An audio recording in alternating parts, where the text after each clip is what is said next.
Saya Vitiligo.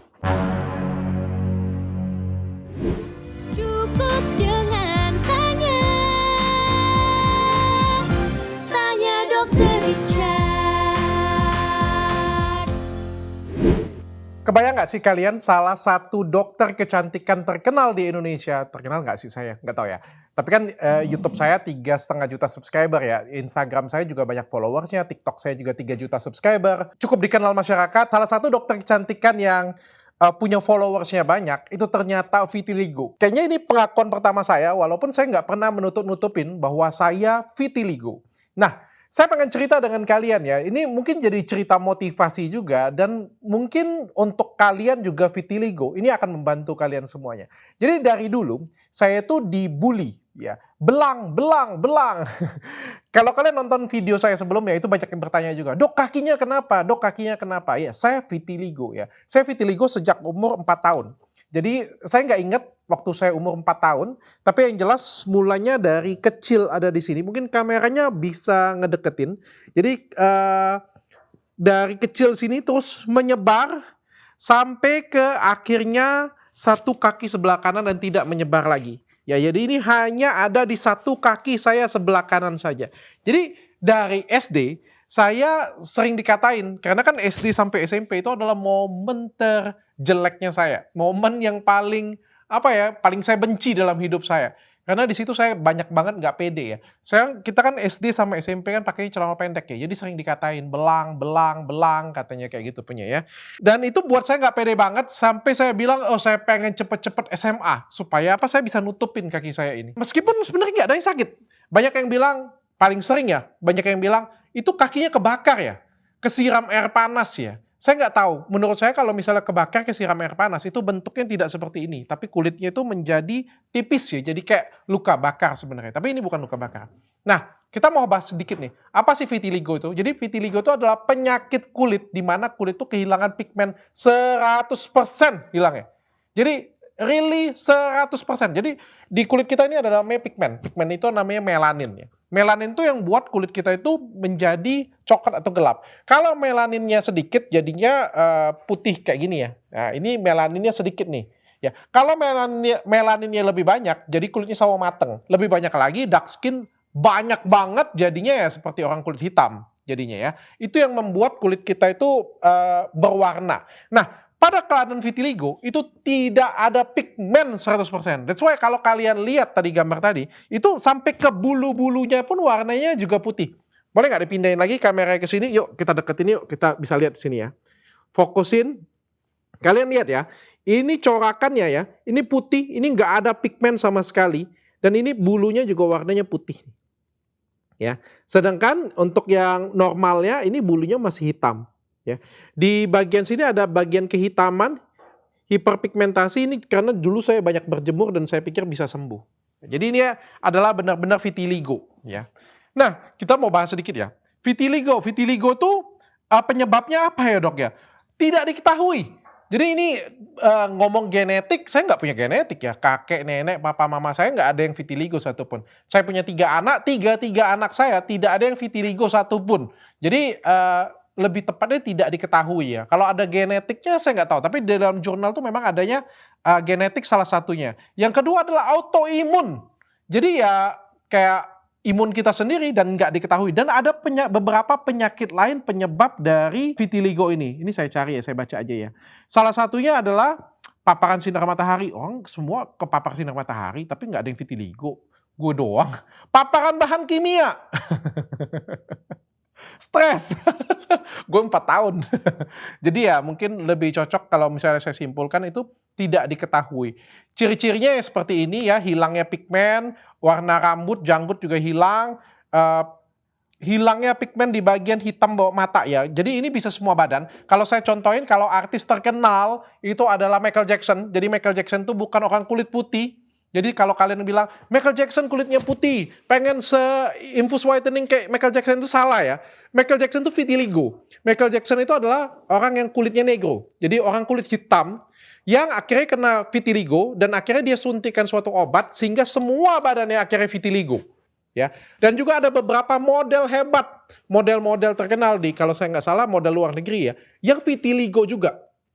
Ya mungkin gambarnya bisa ditampilin. Jadi sebenarnya vitiligo ini tidak berbahaya, tidak menular sedikit pun. Saya sudah nikah dengan istri saya 10 tahun, pacarannya 2 tahun, jadi 12 tahun dekat dengan istri saya. Puji Tuhan nggak ada yang menular. Anak-anak saya juga nggak ada yang kena. Dan ini nggak ada rasa sakit sedikit pun ya. Pertanyaannya mungkin, dok ini bisa disembuhkan nggak? Kalau menurut saya tidak bisa disembuhkan. Saya sudah coba berbagai cara ya. Pada waktu saya miskin dulu memang saya nggak bisa berobat banyak. Tapi banyak yang caranya katanya berjemur, terus pakai daun singkong yang ya daun singkong yang apa ya, batangnya itu warnanya merah, terus dipotong sama getahnya itu dibakar, jadi digosokin ke kaki. Yang ada tuh sakit, panas dan merah doang. Terus di sinar matahari yang ada itu kulit saya yang coklat itu hitam, kulit yang putihnya itu cuma merah doang. Jadi nggak ada yang berubah sama sekali. Saya pergi pada waktu saya kuliah kedokteran, ternyata ada dokter spesialis kulit, guru saya melihat, oh katanya, ini katanya bisa disembuhkan, pakai obat namanya ini dia bilang ya. Terus saya baca obatnya sampai detik ini tidak ada satupun pasien yang testimoninya sembuh dengan obat tersebut ya. Jadi menurut saya ini tidak dapat disembuhkan. Beruntungnya saya cuma berhenti sampai di kaki kanan. Ya, orang beda-beda. Ada yang timbulnya di tangan, ada yang timbulnya di kaki, ada yang timbulnya di wajah, ada yang timbulnya di badan. Dan itu memang buat tidak percaya diri banget. Nah, penyakit ini itu mirip banget dengan ada beberapa penyakit ya. Salah satu yang paling sering ngomongin orang itu adalah luka bakar. Luka bakar, kesiram air panas pada waktu kecil, kadang capek ya jelasinnya. Kalau orang tanya dengan saya, itu kesiram air panas ya? Saya bilang, ini vitiligo. Apa itu vitiligo? Kan capek jelasinnya, bisa satu bab ya. Jadi saya kadang-kadang saya iyain aja lah sudah. Siram air panas ya? Iya, biar cepat selesai masalahnya. Padahal sebenarnya ini vitiligo. Kalau luka bakar tidak seperti itu, kesiram air panas juga tidak seperti itu, panu juga nggak seperti ini, karena panu bentukannya, pinggirannya tegas, dan juga kalau panu gatel. Kalau ini nggak ada gatelnya sama sekali ya. Terus dedenya apalagi? Oh iya, yang paling sering ya, pityriasis alba. Ya, jadi kalau misalnya anak-anak kecil, kan banyak anak-anak kecil tuh yang ada bercak-bercak putih ya. Yang ditakutin itu adalah itu vitiligo. Ya, paling sering. Saya juga dulu pada waktu saya nggak tahu, anak saya yang pertama, masih bodoh saya. Jadi anak saya yang pertama itu ada bercak-bercak putih di wajahnya, ada di punggungnya. Yang saya takutin adalah itu vitiligo, dapat keturunan dari saya. Tapi ternyata itu bukan vitiligo, itu namanya pityriasis alba. Dan pityriasis alba itu hal yang biasa terjadi pada anak. Dan itu akan hilang timbul. Ya, jadi nggak usah diobatin. Pakai obat apa dok? Ke dokter. Nggak usah repot-repot diobatin. Pakai sunscreen aja sih sebenarnya. Itu bisa hilang sendiri dan bisa timbul lagi. Kalau vitiligo benar-benar zero melanin. Jadi benar-benar nggak ada pigmen sama sekali ya. Nah,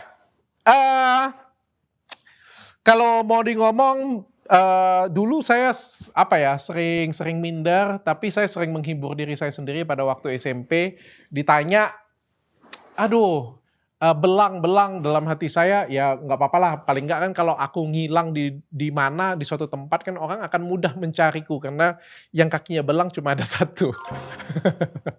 Seperti itu saya menghibur diri saya sendiri. Dan saya juga nggak nyangka, siapa yang nyangka, seorang yang kakinya belang, seorang yang vitiligo, menjadi salah satu dokter kecantikan yang cukup dikenal di Indonesia ya. Siapa yang sangka? Tapi kalau mau ngomong, wah luar biasa, beruntung banget. Ngomong-ngomong ya, dokter itu dikenal bukan karena kakinya yang vitiligo. Dokter itu bukan dikenal karena tampangnya yang ganteng, rambutnya yang keren, hidung yang mancung. Itu sebenarnya nilai plus-plusnya aja sih sebenarnya. Setahu saya, kalau saya pergi ke dokter, yang saya cari pada dia itu ada skillnya, kemampuannya, kepintarannya, kecerdasannya, kemampuan diagnosisnya, keahlian tangannya, cara dia merangkul pasiennya. Itu yang saya pengen cari ke dokter. Bukan dokternya ganteng, dokternya cantik, dokternya kakinya semampai, rambutnya keren, hidungnya mancung. Nggak seperti itu ya. Jadi bukan dokter yang asal viral, tapi dokter yang kita mencari pertolongan nih. Ya, atas penyakitnya kita, atas sakitnya kita, atas kebutuhannya kita. Nah, itu yang kita cari. Nah, kebetulan saya mungkin diberikan Tuhan kekurangan, kaki saya vitiligo. Tapi saya diberikan kelebihan yang lain dari Tuhan. Jadi jangan kalian berpikir kekurangan kalian ini akan menjadi kehancuran diri kalian. Satu catatan yang baik dari video ini saya buat adalah saya vitiligo. tapi saya salah satu dokter kecantikan yang cukup dikenal di Indonesia. Cukup dengan tanya. Tanya dokter Richard.